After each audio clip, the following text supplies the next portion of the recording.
ఇక్కడ వచ్చిన వివిధ హోదాలో పెద్దలు, పత్రికా విలేకరులు, నా తోటి అక్క చెల్లెళ్ళు, అన్న తమ్ముళ్ళందరికీ నా హృదయపూర్వక నమస్కారాలు.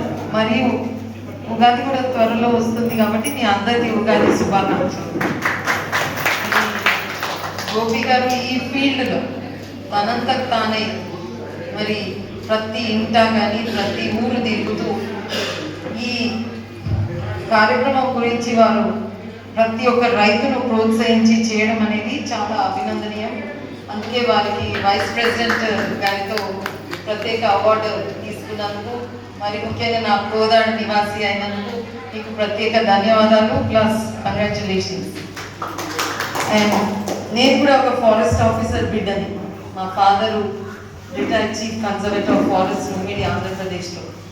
కాబట్టి మేము పెరిగిన చిన్నప్పటి నుంచి ఊర్లో కానీ అడవుల్లో కానీ నన్ను పెట్టిన హాస్టల్ స్కూల్లో కానీ అక్కడ అంతా కూడా ఇదే వ్యవసాయం. బయట నుంచి కొనే వస్తువు అనేది లేదు. మా అందరితోనే అన్ని పనులు నేర్పించినారు చిన్నప్పటి నుంచి. మేమే కూరగాయలు పెంచాలి, మేమే కూరగాయలు హార్వెస్ట్ చేయాలి, మేమే కటింగ్ చేయాలి. ఎస్, కుకింగ్ ఒకటి మాతో చేయించలేదు, కానీ ఇవన్నీ పనులు కూడా మాతో చేయించారు. ఈ సబ్జెక్ట్ అంటే నాకు కూడా ఎంతో I mean it's close to my heart. నాకు చాలా ఇష్టం ఈ సబ్జెక్టు. అందులో పుట్టి పెరిగినందుకు మన తరఫున ఒక ప్రజాప్రతినిధి తరఫున కానీ, మరి ఇప్పుడు గోపి గారు అన్నట్టు ప్రభుత్వ తరఫున కూడా ఇట్లా మిద్దె వ్యవసాయం అనేది చాలా పెద్ద విషయం అండ్ చాలా సునాయాసం కూడా.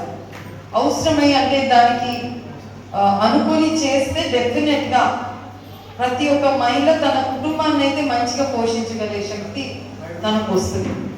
మిద్దె కూడా అవసరం లేదండి. బాంబే, కలకత్తా ఎక్కడైతే చిన్న అంటే జాగకి ఎన్నో లక్షలు, ఒక చిన్న స్క్వేర్ ఫీట్కి 30 లక్షలు, అలాంటి స్థలాల్లో కూడా ఈ ఇలాంటి అగ్రికల్చర్ చిన్న చిన్న లాట్స్లో ఎక్కడ కొంచెం సన్లైట్ వచ్చి కొంచెం జాగా ఉన్న టెర్రస్ గార్డెనింగ్ అని, దాంట్లో మల్టిపుల్ గార్డెనింగ్స్ అని, అన్నిట్లో కూడా ప్రతి టౌన్లో కూడా ఇది పెద్ద ఎత్తున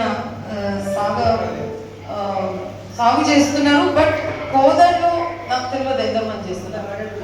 కానీ ఎన్ని ఉన్నాయి అంటే ఎంత చిన్న సంఖ్య, మన పాపులేషన్ చాలా చిన్న సంఖ్య. లేదమ్మా, అది నేనేమంటున్నా అంటే కోదాడలో ఎన్ని ఇండ్లు ఉంటాయి, ప్రతి ఇంట్లో ఇది ఉండాలి.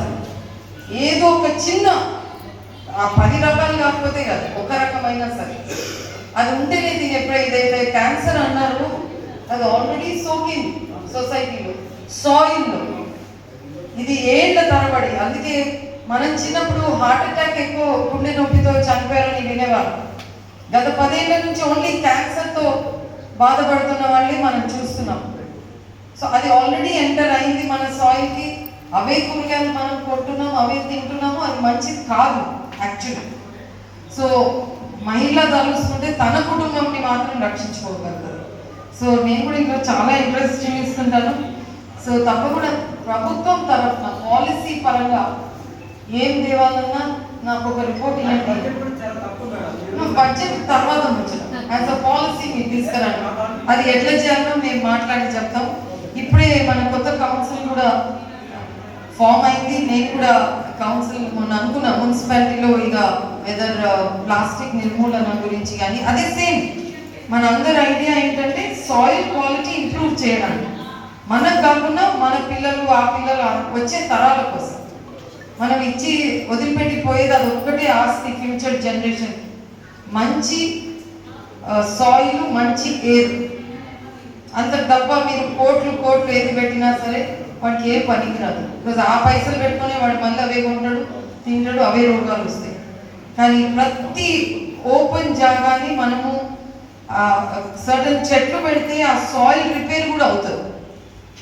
సో అలాంటివి ఏమన్నా ఉంటే తప్పకుండా చెప్పండి. మేము మున్సిపాలిటీలో కూడా కూర్చొని ఇప్పుడు నాటే మొక్కలు కానీ, ఇప్పుడు డ్రైనేజ్ వస్తుంది మొత్తం కోదాడు, అదంతా ఇప్పుడు అన్ని తోగుతారు, మళ్ళీ మనం రోడ్స్ వేసుకుంటాము.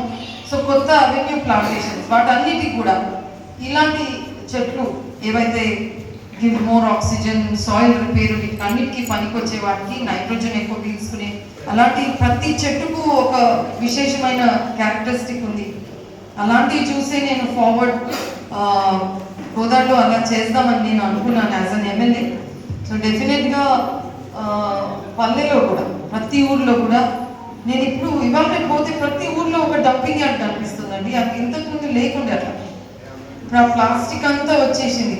సో మళ్ళీ అదంతా తీసి మనం ఎట్లయితే ఊహించుకున్నామో ఒకప్పుడు ఉండే పల్లెటూరులో అలా చేయాలని నాకు కూడా ఎంతో ఇష్టంగా ఉంది. పాలసీ వైజ్ చిన్న చిన్న స్టెప్స్ రాసేస్తే అది ఏది రాసినా అసెంబ్లీ ద్వారా వెళ్ళాలి యాజ్ అ రూల్. సో మీరు తప్పకుండా తెలియజేయండి. అన్ని విధాలా ఈ రంగంలో మాత్రం నేను ముందుంటానని తెలియజేస్తూ, మరి మీరు ఇంత ఎఫర్ట్స్ చేస్తున్నారు. మీరు మీకోసమే కాకుండా బయట అమ్ముతారమ్మా మీ ప్రోడక్ట్స్ షేర్ చేసుకుంటాం. షేరింగ్ మీరు అమ్మాలండి. ఇట్లా ఇంటి ముందర చిన్న 1 కేజీ ఎక్కువ వచ్చినా మీరు అక్కడ పెడితే ఎవరైనా వచ్చి కొనుక్కోవచ్చు. షేరింగ్ చేసుకుంటాం మేడం, షేర్ చేసుకుంటాం. ఉండదు. అందుకే అది మీరు పెడితే అందరు కూడా చేసుకోవచ్చు, అందరు నేర్చుకుంటారు. సో డెఫినెట్లీ మీ పేర్లు నాకు ఇవ్వండి గోపి. మీరు ఒక ప్రతి వార్డులో ప్రతి వార్డులో వీళ్ళతోని ఒక డెమాన్స్ట్రేషన్ చేయిస్తాము, ఒక ప్రోగ్రామ్ తీసుకుందాం. ప్రతి ఇంట్లో ఒక 5 కుండీలను 10 కుండీలతోనూ మొదలు పెట్టడం చేపిస్తాం. అట్లా సడన్ గా హార్ట్ అటాక్ 5, 10 అని చెప్తే వాళ్ళకి ఇష్టమైతే వాళ్ళే చేస్తారు. చిన్నగా స్టార్ట్ చేద్దాము మీ ఇంట్లో. సో చిన్నగా స్టార్ట్ చేసి అట్లీస్ట్ కోదాడ నియోజకవర్గము, హుజూర్నగర్ నియోజకవర్గం వరకు అయితే మనం చేయాలి. గోపి గారే కాకుండా మన మొత్తం టీం కూడా వైస్ ప్రెసిడెంట్ గారితో రోజు అవార్డు తీసుకోవాలి. మన కోదాడ పట్టణం కానీ హుజూర్నగర్ పట్టణం కానీ కోరుకుంటూ, మరి పెద్దలందరూ ఇందులో వారికి వివిధ హోదాల్లో కూడా వచ్చారు. అగ్రికల్చర్ ఆఫీసర్స్ కానీ ఏ డిపార్ట్మెంట్ ఉన్నా వారికి కూడా ప్రత్యేక ధన్యవాదాలు. మరి ఇలాగే మీరు ఇలాంటి కార్యక్రమాలు మంచిగా చేయాలి. ఇది చేసినందుకు ప్రత్యేక ధన్యవాదాలను తెలియజేస్తూ ముగిస్తున్నాను. జై హింద్.